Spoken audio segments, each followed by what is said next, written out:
歡迎大家收睇戀講馬，一個以戀愛嘅心態嚟評述馬匹嘅節目。Hello， 大家好，又嚟到呢個先拔頭籌專登第一場啊！哇，咁呢就今日精彩啦，因為呢兩個比較熱門嘅頻道，賽馬全方位同埋呢個黑卡安迪資訊啊，咁呢就兩個都有俾貼士，咁啊安迪不嬲都有俾貼士啦，咁啊賽馬全方位自從叫做隔一個禮拜嚟出貼士呢，好似個貼士就好少少喎，咁所以呢，咁啊廢話唔多講啦，因為時間比較緊迫啊，跑星期六。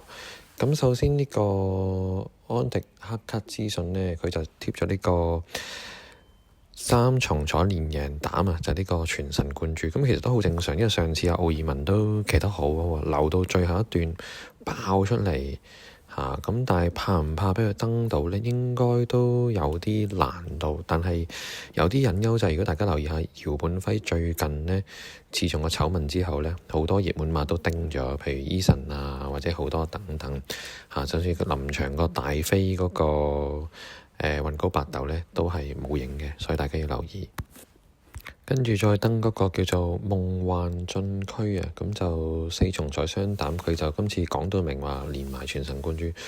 夢幻進區成日都近嘅，同埋安迪都經常貼嘅，但係佢貼親都好多時都唔喺度，咁所以今日喺咪度呢？唔敢講。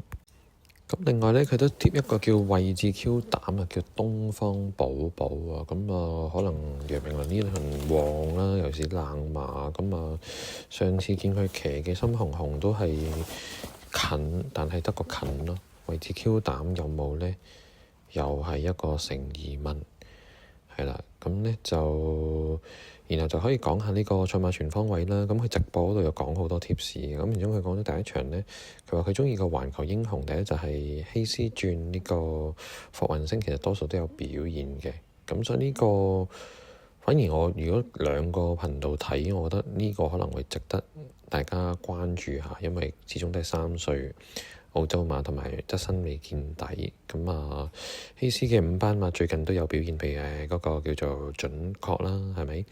咁而我自己貼呢，就貼呢個伶俐獵區啊。咁上次麥道朗外檔外貼沿途蝕晒位，咁變咗就大外檔兜就衝起上嚟就爭少少。咁今日排翻裡面少少啊，咁睇下會唔會好啲？咁就究竟睇下今日係賽馬全方位叻啲啊？呢個安迪黑卡資訊啲，定係今次又到我中啦？咁我哋拭目以待啦〜